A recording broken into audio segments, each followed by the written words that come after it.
हरियाणा कौशल रोजगार निगम जो है ना, ये रोजगार लोगों का जो युवा पीढ़ी है उसके भविष्य के साथ खिलवाड़ की जा रही है। आरक्षण भी नहीं लागू हो रहा। कैसे आरक्षण होगा, नीति भी बनाई उन्होंने, लेकिन पारदर्शिता दी है। कितनी आज तक इनमें लगे हैं और क्या हुआ। अभी मेरे को जो सेंट्रल सेक्रेटरीट में, यहाँ सिविल सेक्रेटरीट में जो लगे हुए हैं, मेरा 4th क्लास एम्प्लॉय थे, वो पहले कॉन्ट्रैक्चुअल जो थे और अब रोजगार उसमें आ गए। तो जी हमारा होगा क्या। तो ये एक जो है, हमने कई बार कह चुका, ये खिलवाड़ है कौशल रोजगार योजना।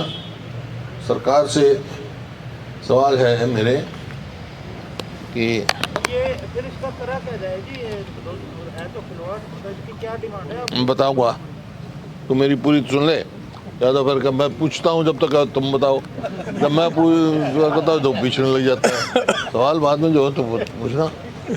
हाँ,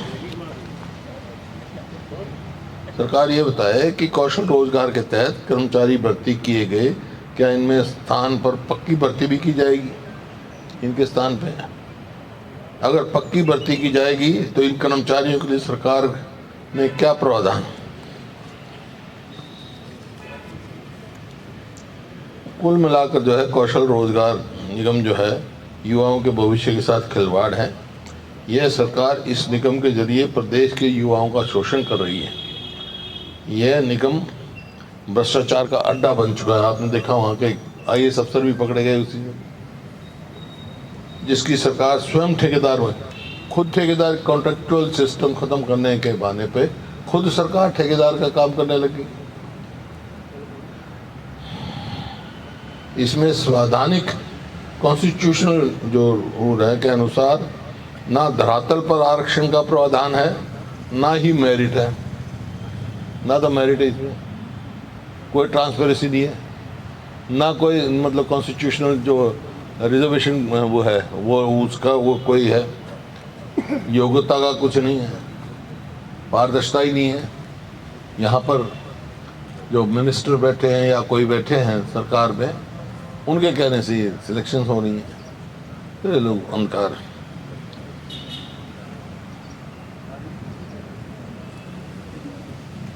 दूसरा जो चिंता का विषय है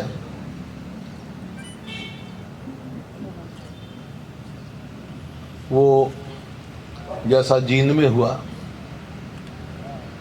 आज कैथल जिले में गोला चिका में हुआ, एक प्रिंसिपल पकड़ा गया।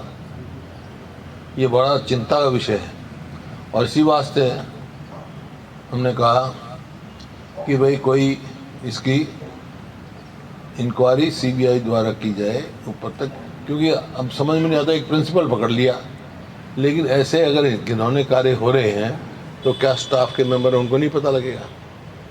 तो क्यों नहीं इसकी जांच की जाती? क्यों नहीं हुआ है? क्यों नहीं जो हमारी बेटियों के स्कूल हैं जहाँ पर पढ़ते हैं वहाँ कंप्लेंट बॉक्स क्यों नहीं रखे गए? सीक्रेट कंप्लेंट बॉक्स का प्रावधान होना चाहिए, बता दें।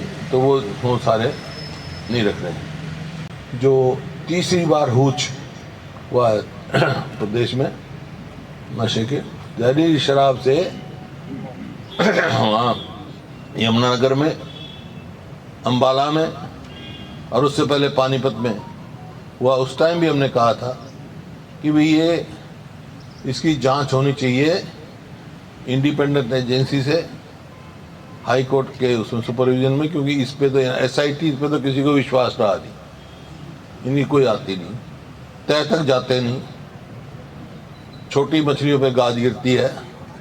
इसकी जांच होनी चाहिए, क्योंकि बगैर किसी संरक्षण के इतनी बड़ी नहीं हो सकती। 2 साल में इतनी ऊँच हो जाए और इतनी मौत हो जाए।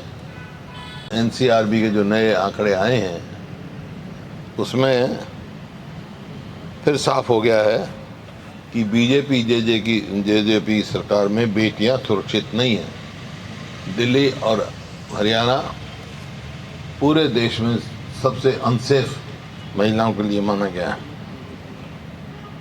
बच्चे लापता हैं 2600।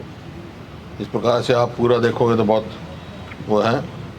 और तीसरा जो है नशा, जिस प्रकार से ड्रग्स, चिट्टा और ये ड्रग्स फैल रहे हैं, इसमें जो कि नशे से बहुत दूर था।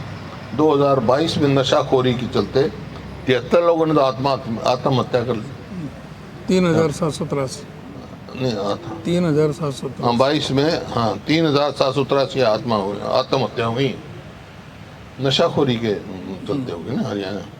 नशाखोरी इस वजह से सर नशाखोरी के चलते 2022 में 3000 से ज़्यादा आत्महत्या हुई है।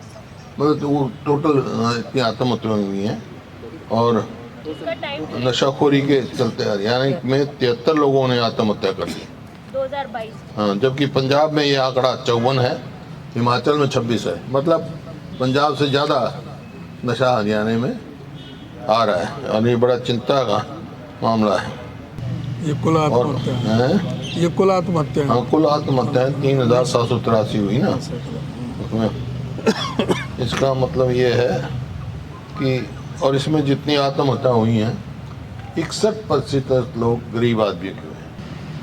प्रदेश में रोज 3 हत्याएं होती हैं और 2022 में 1020 लोगों की हत्याएं हुई। दिन दहाड़े वारदातों की बात करें तो हरियाणा ने यूपी बिहार को भी पीछे छोड़ दिया। महाराष्ट्र के बाद ऐसी वारदातों में दूसरा नंबर हरियाणा का आता है। अब इनकी अचीवमेंट तो कुछ है नहीं, एक यात्रा शुरू कर रहे हैं, विकसित भारत संकल्प यात्रा। हरियाणा में क्या संकल्प दिखाएंगे, क्या विकास दिखाएंगे हरियाणा में? सिर्फ हरियाणा में भाजपा सिर्फ प्रचार, प्रसार और प्रायोजित खबरें, समाचार की पार्टी बनकर रह गई। आप देख रहे हैं रोज एक पूरे पेज की एडवर्टीजमेंट आती है कि हमने ये किया है, धरातल में कुछ भी नहीं है, सिर्फ अखबारों तक रह गई इनकी विकास की विकसित जो है इनका। अपने राजनीतिक एजेंडा को चलाने के लिए जनता की गाड़ी कमाई को लुटाया जा रहा है। मतलब सरकारी संसाधनों का दुरुपयोग हो रहा है और स्कूल के बच्चों को से प्रचार करवाते हैं, कर्मचारियों को काम छुड़वा कर उन्हें प्रचार में लगाते हैं, जबकि उनका काम नहीं है। स्कूल टीचर्स का ये काम नहीं है। अब ये समझ में नहीं आया कि विकसित भारत का संकल्प हरियाणा में क्या लेके आएगा, हरियाणा में कौन सा संकल्प लेके आएगा विकास का? कोई एक भी अचीवमेंट नहीं है। कर्जा बढ़ा रहे हैं कि इन्होंने काम किया नहीं, कोई धरातल पे कोई काम होता दिखाई नहीं दे रहा। और कर्जा 4 लाख करोड़ से ज़्यादा हो गया, धरातल पे कोई नहीं, अचीवमेंट कुछ नहीं। कहीं देखो आप, मुआवजा किसानों का नहीं मिला अब तक, जो उनका ड्यू है 400 करोड़ से ज़्यादा, 487 करोड़ या कितना है पेंडिंग है, वो नहीं दे रहा। गन्ने का भाव पंजाब का हमारे से ज़्यादा हो गया, जबकि पहले हरियाणा का सबसे ज़्यादा होता था, और उनकी पेमेंट नहीं मिल रही। स्कूलों की हालात मेरे को कहने की ज़रूरत नहीं है, हाई कोर्ट ने शीशा दिखा दिया पूरा, कितने जो टॉयलेट्स वगैरह का है सारा आपने देखा है। और एक भर्ती घोटाले के ऊपर घोटाला, अब तक कितने पेपर लीक हो, 30 के करीब मेरे ख्याल में पेपर लीक हो चुके हैं। खूब पोल खुल रही इनकी भर्ती के बारे में। कैश जो है ये समझो 383 पोस्ट थी वेटनरी सर्जन की, कितने दिनों से लटकी हुई है, जबकि भर्ती में बड़े पैमाने पर गड़बड़। इनमें पेपर लीक से लेकर महाराष्ट्र के जो पेपर लीक हुआ है, महाराष्ट्र में जो 2017 में सवाल हुए थे, सवाल पूछे गए थे यूं का यूं 24 सवाल यहाँ वेटनरी उसमें दे दिए, सेम क्वेश्चन। इस प्रकार से पेपर लीक होता है। ये एक नया तरीका है भ्रष्टाचार का। पेपर लीक करा दो, जिसको मदद करनी उसको पहले बता दो पेपर हो गया, पेपर लीक 20 सवाल आएंगे ये नया। और यहाँ पर बड़ी धूमधाम से असेंबली बड़ी ज़ोर शोर से जब इनका गठबंधन बना तो ये कहा गया 75% जो है रिजर्वेशन हरियाणवीज के लिए जो प्राइवेट, उसमें आज तक बताएं कितने हुए इनके, बगैर सोचे समझे वो क्या हाई कोर्ट ने उसको रद्द ही कर दिया। बयानबाजी में बहुत तेज है। जिस प्रकार से कृषि मंत्री ने कहा, खैर माफ़ी मांग ली उसने, वो कुछ करना नहीं चाहता, लेकिन किसानों के लिए बहन बेटियां सबकी एक बराबर होती हैं भाई। कोई भी जिम्मेवार पद पे बोलने से बैठकर बोलने से पहले सोचना चाहिए।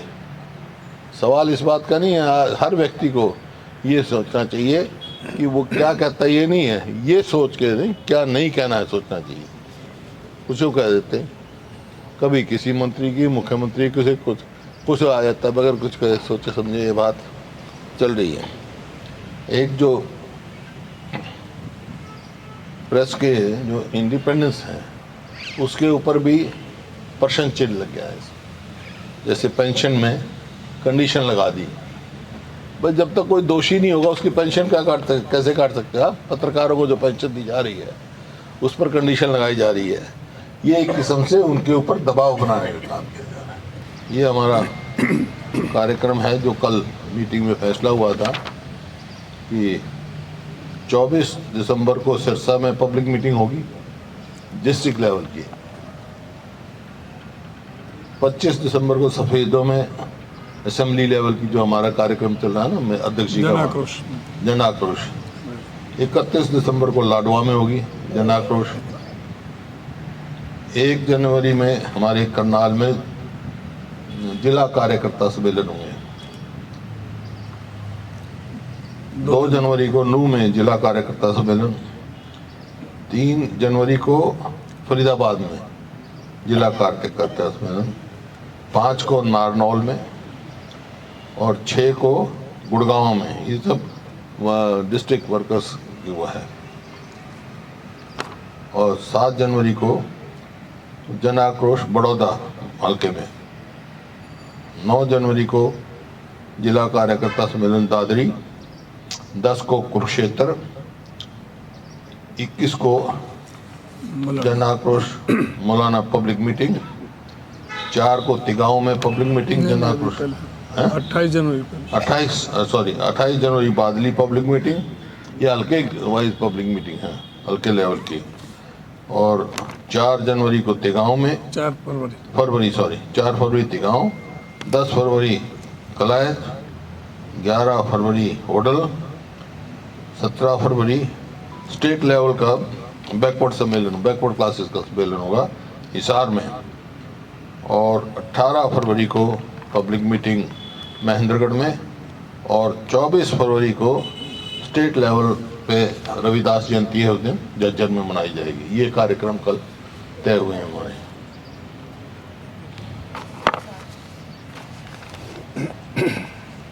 अभी मेरे को एक वो अपना सब्जी मंडी की आया था एसोसिएशन का मार्केट फीस का। हमने सब्जी मंडी की मार्केट फीस माफ़ कर रखी थी, इन्होंने लगा दी 2%। अब और लगा दी, इतने जो पिछले साल जमा दिया था उसमें 20% ऐड करके दो। तो सब्जी पहले ही महंगी हो रही है। हमारी सरकार आएगी तो हम वही काम करें ताकि गरीब आदमियों को सबको सस्ती सब्जी मिल सके।